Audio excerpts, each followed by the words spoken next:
Hi, this is Ashudi from Unity Women's College, Manjeri.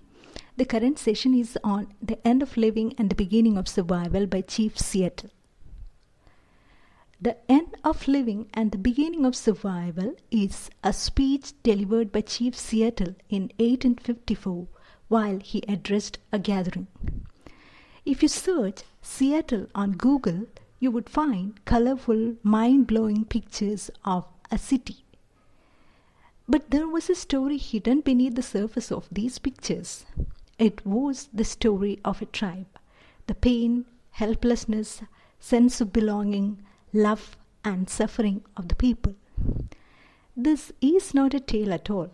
Instead, it tells about the real life of people who lived in a place in America in the 19th century. The lecture of Chief Seattle did the purpose of making people sensitivize on the importance of nature. After we read it empathetically, perhaps we could grasp the depth of the loss. His voice is the voice of the marginalized. Born on 1786 in the Black River to the parents belonging to Suquamish and Duwamish tribe, Chief Seattle attained prominence as the leader of the Native American community of his times. Ironically, the city Yusuf was named after him. The meeting, when the speech was delivered, was convened by the governor Isaac Ingalls Stevens to discuss the matter of surrendering the tribal land for the white people to settle. They called the surrender as selling. Another land was offered to the tribals to go and settle. This was the deal. Over this deal, the Native American people have no say. Leaving is compulsory. The disappointment and the anxieties of the people of the tribe are heard through the speech of Chief Seattle. The speech began with this. The president in Washington sends word that he wishes to buy our land. How can you buy or sell the sky, the warmth of the land? This idea is strange to us. Now, what lies behind the idea? It is nothing other than the power of an imperialist. Why is the idea of buying strange to Chief Seattle? Because the tribal people are too innocent to understand the method of globalization. They could not treat the land as a commodity. They could not grasp the tricky idea of claiming ownership on natural resources. They have a different type of a culture.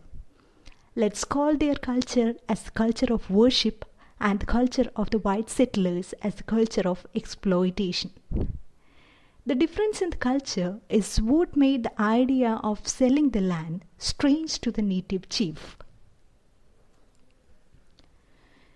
The chief has included the words sacred and holy in his speech.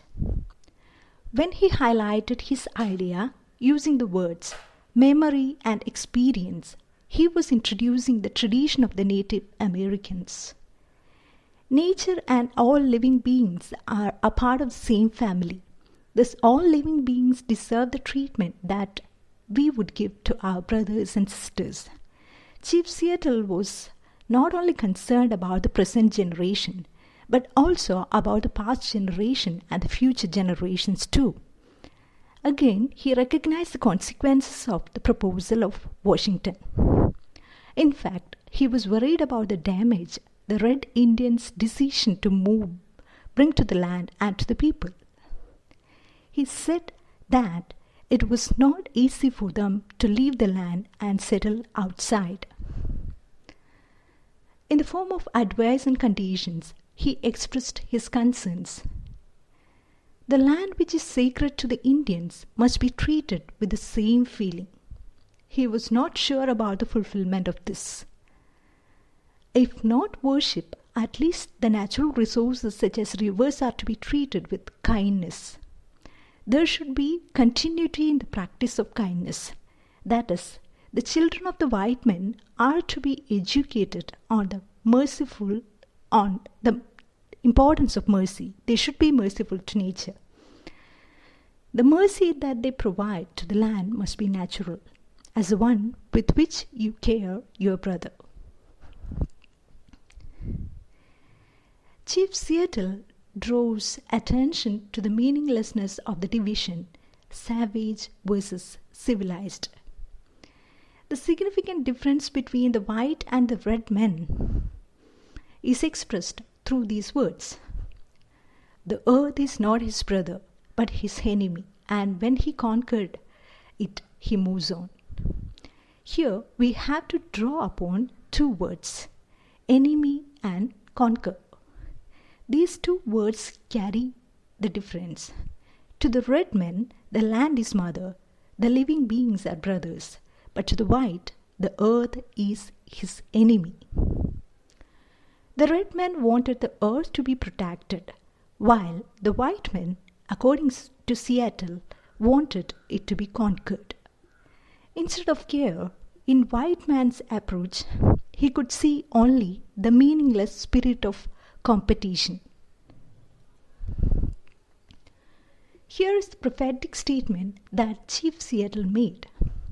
His appetite will devour the earth and leave behind a desert. When he repeatedly remarks, I do not know and I do not understand, he was ridiculing the pride of the civilized who act as they know everything. The primary needs of Red Indians are quietness and unpolluted air. These are to be protected.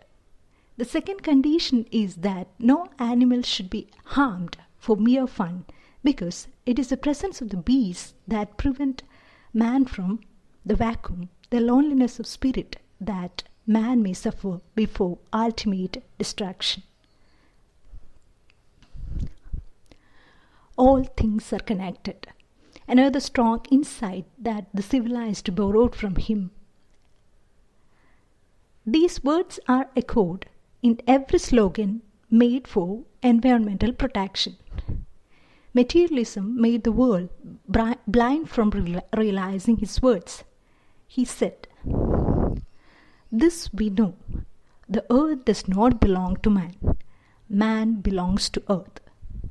This truth is an attack on our sense of superiority. It tells how inferior we are compared to the earth.